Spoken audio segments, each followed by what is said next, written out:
ஆமென்.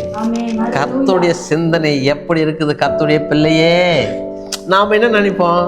ஏதோ ஒரு சகோதரனை குறித்து, ஒரு சகோதரிகளை குறித்து, ஒரு ஊழிய பாதையில் நம்மளை இப்படி பேசுகிறாங்க, ஐயோ இந்த விசுவாசி இப்படி பண்ணுறான், ஐயோ சபையில் இப்படி தொல்லை செய்கிறாங்க, உபத்திரவம் பண்ணுறாங்க. இல்லை கர்த்தருடைய பிள்ளையே, தேவனிடத்தில் உன் விண்ணப்பத்தை சொல்லிடுங்க, தேவனிடத்தில் ஜெபிங்க. அதுதான் வேதம் நமக்கு கற்றுக் கொடுத்துருக்கிறார். நீ என் நாமத்தினால் ஜெபியப்பா, உன் பிரச்சனை சால்வ் ஆகிடும்.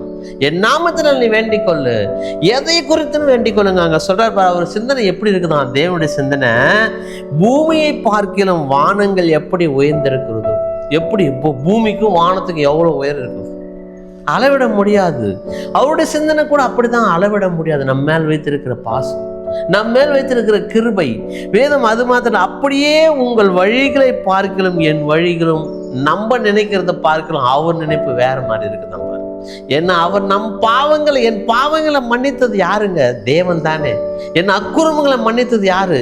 இயேசு தானே. என்னுடைய நோய்களை தீர்த்தது யாரு? நோயா இருக்கும் போது எல்லாம் உதட்ட பிதிக்கு தானே போயிருப்பாங்க.